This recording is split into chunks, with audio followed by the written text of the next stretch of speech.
소스에 푹 담가 먹는 이 새빨간 치킨, 미국 외식업계에서 가장 뜨거운 브랜드 중 하나인 데이브스 핫치킨입니다. 작년 12월에 레이징 케인즈에 대한 이야기를 해드린 적이 있었는데요. 현재 미국에서는 이 레이징 케인즈와 함께 데이브스 핫치킨이 투톱으로 꼽힙니다. KFC를 밀어내고 있는 신흥치킨 브랜드죠. 둘 다 치킨 텐더 위주의 패스트 캐주얼 체인인데요. 다른 점이 있다면 여기는 매운 치킨을 판다는 것입니다.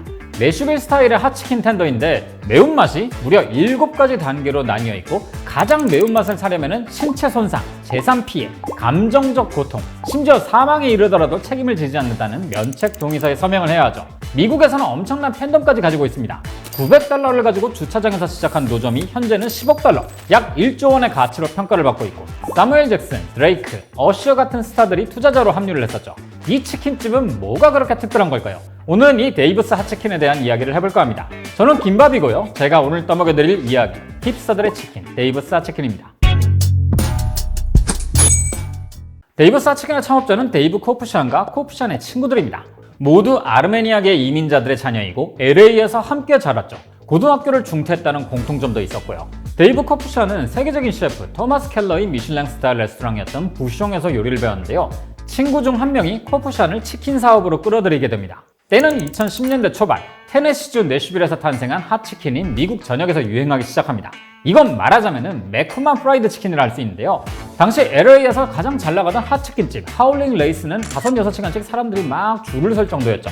이걸 본 코프샨의 친구 아만 오가네시안이 코프샨을 찾아가서 우리도 내슈빌 치킨을 한번 만들어 팔면 어떻겠냐라는 이야기를 합니다.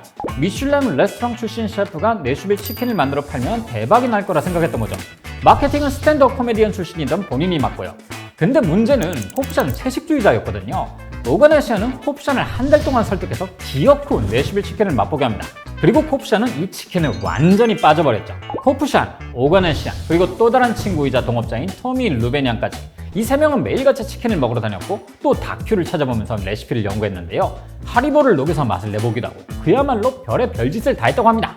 그러던 중에 우연히 피클 국물을 가지고 염지를 해봤는데요. 이게 생각보다 너무 괜찮았던 겁니다. 피클 국물에 든 식초와 소금이 닭고기를 부드럽게 젓고 높은 온도의 기름에 튀겨도 촉촉함이 유지됐죠. 매운 양념과 신맛이 어우러지면서 감칠맛이 폭발하는 이들만의 내슈빌 치킨이 이렇게 만들어집니다. 이렇게 만들어진 치킨을 들고 세상에서 가장 입맛이 까다로운 사람을 찾아갔다고 하죠. 바로 부모님인데요. 당시 이들의 부모님은 웬만한 음식은 다 별로라고 하시던 분이었거든요.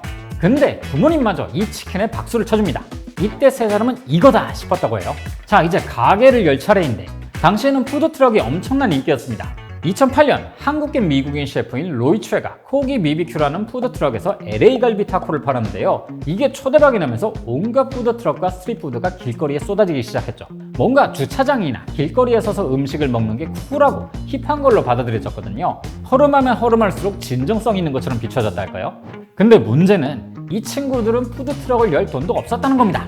연끌해서 모은 돈이 딱 $900였거든요. 그래서 그냥 길거리에 좌판을 펼치기로 합니다.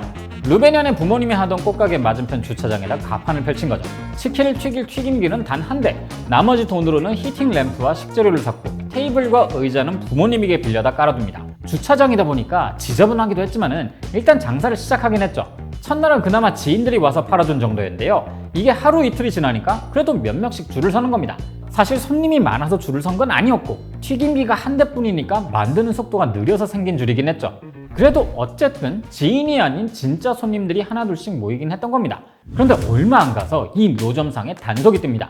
당시 LA에서 이런 노점 음식은 팝업의 경우에는 며칠만 여는 거라서 괜찮았지만 매일 영업을 하려면 공식적으로 허가를 받아야 하는 게 원칙이었는데요. 돈이 없어서 그냥 허가도 없이 매일 장사를 했던 거죠.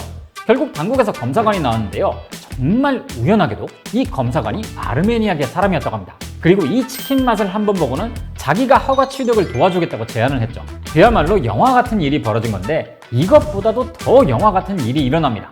문을 연 지 5일 만에 이터 LA가 기사를 써줬거든요. 이터 LA는 LA 미식가들과 업계 종사자들 사이에서 굉장히 공신력 있는 매체인데요. LA의 푸드 힙스터들의 눈에 이 주차장 치킨집이 걸려든 거죠. 이 푸드 힙스터들은 이터 LA와 인스타그램을 모니터링하면서 다음에는 어느 핫한 식당에서 줄을 서볼까 하는 사람들이거든요. 이터 LA의 기사가 나가자마자 주차장엔 엄청난 사람들이 모여들었죠. 많게는 80명까지 줄을 섰고 없어서 못 팔 정도가 되니까 부스럭이라도 사가겠다는 사람들이 생길 정도였습니다. 뭔가 색다른 마케팅이 또 있었냐 하면 그것도 아닙니다. 그냥 이 치킨집과 사장님들의 이야기 자체가 마케팅이 됐거든요. 미슐랭 레스토랑 출신의 셰프가 허름한 주차장에서 치킨을 튀기는데 가격은 단 $5. 여기다 아르메니아 이민자들의 아메리칸 드림 서사까지. 사람들은 알아서 사진을 찍어다가 SNS에 나르기 시작했죠. 이게 바이럴이 됐고요. 메인 메뉴는 치킨 텐더 하나뿐인데요. 초반에는 순한 맛과 매운맛 이 두 가지만 팔았었지만은 지금은 총 7단계로 나뉘어 있습니다. 가장 매운 단계인 리퍼를 주문하려면 면책 동의서에 서명을 해야죠. 무슨 일이 벌어지든 at your own risk. 본인 책임이라는 겁니다. 이게 LA의 수많은 힙스터들의 도전의식을 자극시킨 거죠. 그 결과 데이브스 핫치킨의 새빨간 치킨은 틱톡 먹방의 중심에 올랐죠. 이 사장님들은 원래는 주차장에서 돈을 좀 벌면 정식으로 푸드트럭을 열려고 했었는데요. 생각보다 장사가 너무 잘 되다 보니까 노점 장사 1년 만인 2018년에 1호점 가게를 열게 됩니다. 당시 가게의 연매출이 $500만 기록했다고 하고요. 자, 이렇게 단기간에 폭발적인 힘을 보여주는 힙한 가게, 당연히 투자자들도 유심히 지켜보고 있었겠죠. 이 젊은 창업자들은 대부분의 제안을 무시했는데요. 어느 날 이런 포스트잇을 하나 받았다고 합니다. 존 데이비스에게 전화하라. 야, 이것마저도 영화 같은데요. 존 데이비스는 미국 할리우드의 유명 제작자입니다. 프레데터, 닥터 드리틀 같은 굵직한 영화를 115편 이상 제작한 사람이죠. 그런데 이 사람의 진짜 이력은 외식업계의 엔젤 투자자란 거였습니다. 자금력이 부족해 보이지만 싹이 보이는 레스토랑에 투자를 했었죠. 투자자 그룹을 동원해서 지분을 확보하고 할리우드의 셀럽들을 동원해서 브랜드를 홍보하면서 키워나갔고요. 데이브스 핫치킨의 사장님들은 검증된 레시피와 핫한 브랜드를 가지고는 있었지만 이걸 확장하는 건 또 다른 영역입니다. 인맥도 자본도 없었으니까요. 그래서 이 존 데이비스의 힘을 빌려보기로 한 거죠. 지분 50%를 무려 $200만 매각했고 이 투자자 그룹의 소속이었던 빌 펠프스가 데이브스 핫치킨의 초대 CEO가 됩니다. 원래 이 사람은 F&B 사업적으로는 일가견이 있는 사람이었죠. 자, 그래서 본격적인 프랜차이즈의 행보를 걷기 시작한 데이브스 핫치킨은 뭐가 달랐을까요? 우선 전국에다가 이 치킨집을 쫙 깔기 위해서는 가맹점주가 필요하겠죠? 근데 이 가맹점주를 굉장히 까다롭게 뽑았습니다. 한 번에 최소 5개 이상의 매장을 낼 수 있고 패스트 캐주얼 레스토랑 경영 경험이 있는 사람들을 위주로 찾았거든요. 외식업 경험이 없는 사람들을 일일이 교육하는 것은 경쟁력이 없다고 판단했던 거죠. 한 명의 점주가 여러 점포를 운영한다면 한 지역에 밀집 출점이 가능하다는 장점도 있었고요. 실패율을 낮추고 매장의 퀄리티를 유지할 수 있는 최적의 전략을 짠 겁니다. 핫한 아이템에다가 잘 만들어진 시스템까지 갖춘 데이브스 핫치킨은 그야말로 폭발적으로 성장합니다. 2019년에 2개 점포로 시작해서 2022년에는 100개, 2024년에는 점포수 300개를 넘어섰거든요. 이 과정에서 사무엘 잭슨, 드레이크, 어셔 같은 탑급 스타들이 투자자로 합류를 했고 자기 SNS를 이용해서 홍보를 시작했죠. 사실 장사를 크게 굴리기 시작했던 이 시기는 팬데믹 때문에 외식업계가 다 죽는다라는 소리가 나왔던 때인데요. 여긴 오히려 더 많이 팔렸습니다. 왜냐? 메뉴가 텐더 하나뿐이었기 때문에 배달 앱으로 넘어가는 게 너무나 수월했거든요. 배달과 포장이 매출의 63%까지 치솟으면서 즉각적으로 반응이 왔고 사람들은 집과 차에서 치킨을 먹는 모습을 찍어서 SNS에 올리기 시작했죠. 이렇게 엄청난 속도로 몸집을 키우던 데이브스 핫치킨은 2025년 미국의 사모펀드인 로크 캐피탈이 지분 75%를 인수하면서 주인이 바뀝니다. 당시 데이브스 핫치킨의 가치는 $10억 평가를 받았죠. $900로 시작한 사업이 8년 만에 $10억 된 겁니다. 그럴만도 한 게요. 메인 메뉴가 치킨 텐더뿐인데 매장당 매출이 맥도날드와 비슷한 수준이었고 연평균 성장률이 무려 40% 이상인 괴물 시민이었거든요. 존 데이비스와 펠퍼스는 대체 얼마를 번 건지 상상도 안 가는데요. 아무튼 데이브스 핫치킨을 인수한 로크 캐피탈도 F&B 업계에선 큰 손으로 꼽힙니다. 베스킨 라빈스, 서브웨이, 엔티엔스, 버팔로 와일드 윙스 같은 브랜드와 함께 일을 했었죠. 사실 로크 캐피탈에게 텐더 전문점인 데이브스 핫치킨은요 확실한 투자처였습니다. 근거 없는 자신감은 아니었고 이미 2010년에 비슷한 치킨집을 인수해서 큰 돈을 벌었던 적이 있었거든요. 윙만 전문적으로 판매하는 윙스탑이죠. 이야기도 짧게 해드릴게요.